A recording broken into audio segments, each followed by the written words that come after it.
But I ask you this, if Mark Carney would allow his Liberal MP to make a comment like this, when would he ever protect Canada or Canadians against foreign hostility? He has never put Canada first, and that's why we cannot have a fourth Liberal term. Well, folks, today I'm going to rant for a bit, so if you want to skip ahead, I'll leave a timestamp below. But this is in regards to yesterday's video and the comments I was getting about how I was bailing on the Conservatives. I was echoing Liberal talking points. I needed to stop showing content from the CBC and that Trump was not the main issue. Now, I am not bailing on anybody. As I mentioned in my post there, I know we are only 6 days into the campaign, but I'm trying to show you guys what is being portrayed on the airwaves that the Conservatives are going up against. It is very clear that Pierre has a huge support base behind him. I've said this before. Look at the rallies that he's got. He's winning the ground war by far. The campaign offices that are opening up, having former Liberal MPs at these Conservative campaign offices like Dan Mateague, you can clearly see he has a huge base of support, and his policies are what's resonating with these individuals. The airwave war, on the other hand, is very much dominated by the Liberals. That's why I said, don't believe in the polls. I've said that numerous amount of times throughout that video. I myself have been making content for over the past year, solely discrediting the Liberals, the amount of scandals they have, the poor policies they have, the just corruption that runs deep within them. I've even gone as far as making videos exposing Trudeau and his family. I made videos on trying to get people to understand who the real Mark Carney is, so they're more informed in their voting. I've made videos on scandals that have even popped up from the past that are history is repeating itself, it seems like, with these Liberals. So the fact that people are saying that I'm bailing on the Conservatives, that quite frankly is false. And by no means am I echoing Liberal talking points. You should be able to hear what a Liberal says, think about it, and be like, you know what, you might have a point, you might not have a point. The way that I was getting attacked in the comments yesterday seemed very much like left-wing ideology, where if you're not in 100% of the way, or you disagree on one little aspect, they immediately turn on you.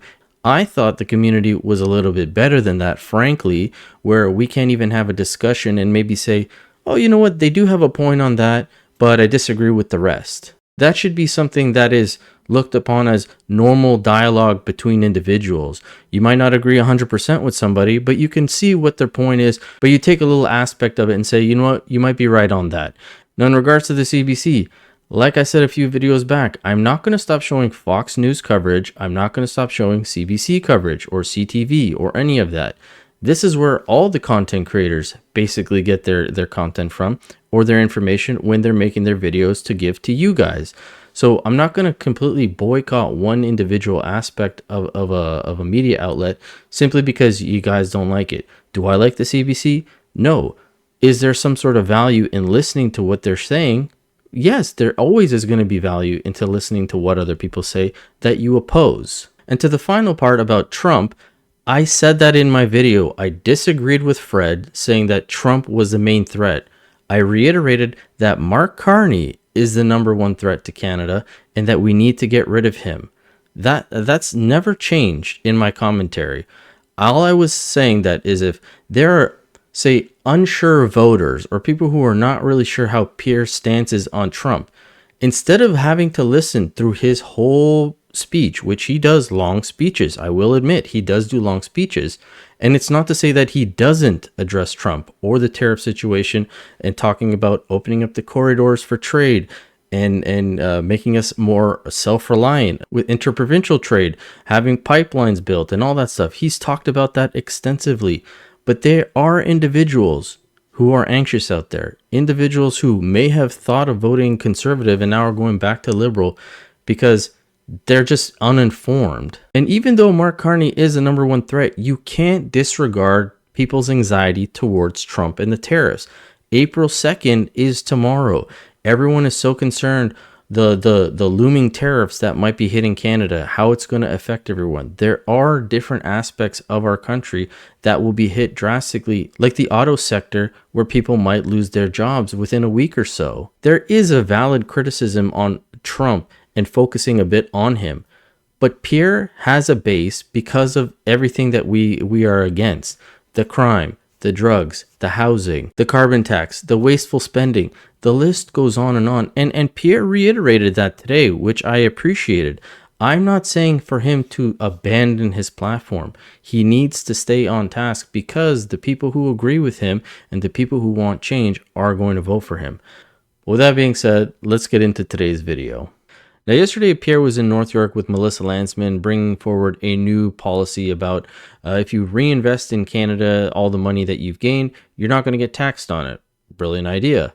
But he was asked a question about Paul Chiang and whether he should be disqualified or resign as a Liberal MP, and this is what he had to say. Yes, he must be disqualified. I find it incredible that Mark Carney would allow someone to run for his party that called for a Canadian citizen to be handed over to a foreign government on a bounty, a foreign government that would almost certainly execute that Canadian citizen. Think about that for a second. We have a Liberal MP saying that a Canadian citizen should be handed over to a foreign dictatorship to get a bounty so that that citizen could be murdered.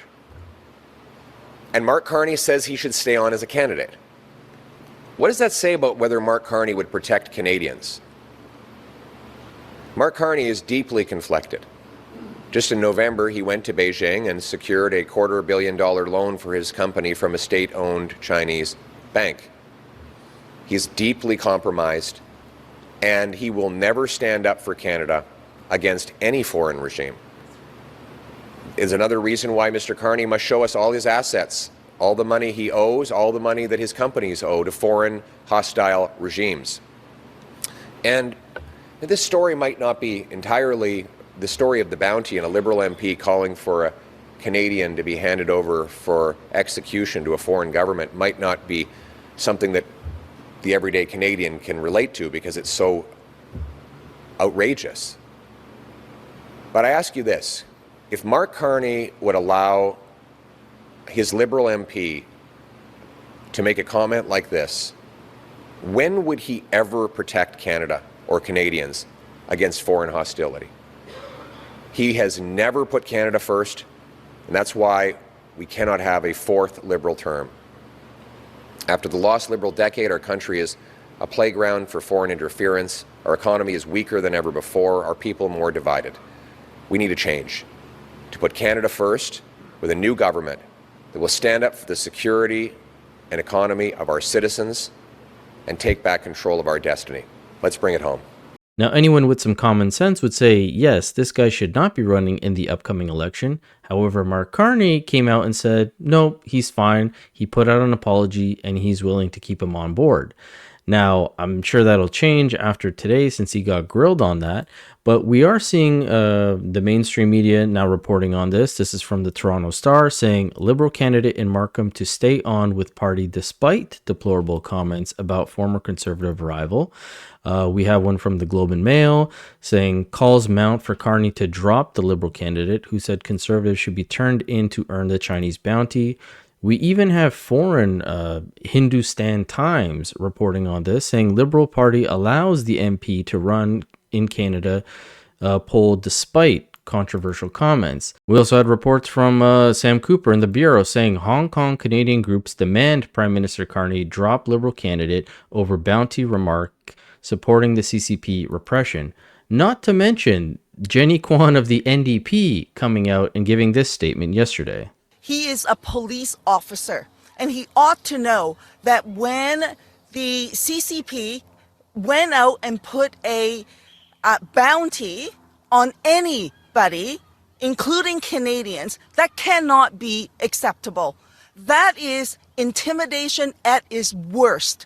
And yet, he played right into it. He advocated for people to bring him to the Chinese consulate, to collect the bounty. In what universe is this normal? And especially in the face of Canada, where we are faced with foreign interference, active, sophisticated foreign interference activities targeting Canada's democratic institutions. Now, as I mentioned in yesterday's video, Mark actually hasn't made any sort of announcement on his Twitter about this Paul Chang thing.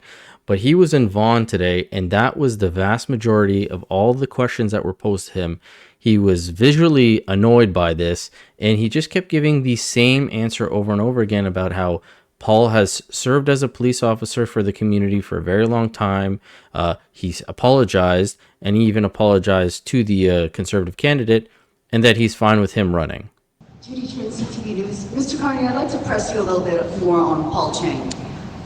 He lives in a riding that is 70% diverse, people of color. Half of that are people of Chinese ethnic origin, and of that population, about 20% are from mainland China. The question that people from Hong Kong have asked me to ask is whether or not you are putting appeal to those voters who may support the policies of China ahead of the democratic rights and safety of dissidents who have called Canada home, and mainly Hong Kong democracy activists who now live in Mr. Chang's riding. Absolutely not. Absolutely not. Stand foursquare for rights, foursquare for our position, our very strong position vis-a-vis China, respect for Canadian citizens, all rights of Canadian citizens, irrespective of whether they hold dual citizenship or not, to be absolutely clear. And Mr. Chang has long history of service to that community, history of protecting those rights. Mr. Chang is well aware of these issues, including having family in Hong Kong. How can he be an effective representative for them when they no longer trust him after he said this? The question, as you know, Mr. Carney, you know that Canada has executed 4 Canadians this year. China. You know that there are human rights activists in China in detention right now. How can Mr. Chang, how can your party keep him as a candidate knowing this context? Mr. Chang has apologized for his comments. It's a lapse of judgment. He apologized he's apologized for his comments. He's apologized directly to me. He's apologized directly to the individual. He has a long record of service. He's going to continue his candidacy. Come out and said apology is not sufficient, and then previous to this, he was speaking with the RCMP about his safety. So I'm just wondering why you feel comfortable continuing with a candidate that was parroting Chinese Communist Party talking points to try and attack a political candidate. Look, this is a person of integrity who's served this community, his community, as a senior police officer for, as I said, more than a quarter century. He's made a terrible lapse in judgment. He's made an apology for that. It's also an individual who has family in Hong Kong. He's under no illusions about the situation there, the situation in broader China. He's made those apologies. He's made them directly to the individual concerned. He's made them directly to me. He has my confidence. Thank you. So they were willing to kick out Chandra Arya. There hasn't been no proof, really, of any sort of foreign interference with him that at least they've shown us. But he was not substantially qualified, or he was not allowed to run anymore. But this guy who we have clear evidence of working with China, the CCP, talking about potentially kidnapping a conservative or Canadian and bringing him to the consulate, he just simply says, "I'm sorry for my comments. It was a lapse in judgment," and Carney's fine with that. Folks, this is not the guy that we need as the Prime Minister. But as always, I'd love to hear from you guys. What do you think about all this? I'm looking forward to the rally with Pierre in Fredericton. Josh from Elevate Podcast said he's going to be there, so hopefully we can get some coverage there. Maybe he'll get a question or two in with Pierre. That would be awesome. But as always, guys, leave your comments in the comment section below, and I will catch you guys on the next one. Thanks so much.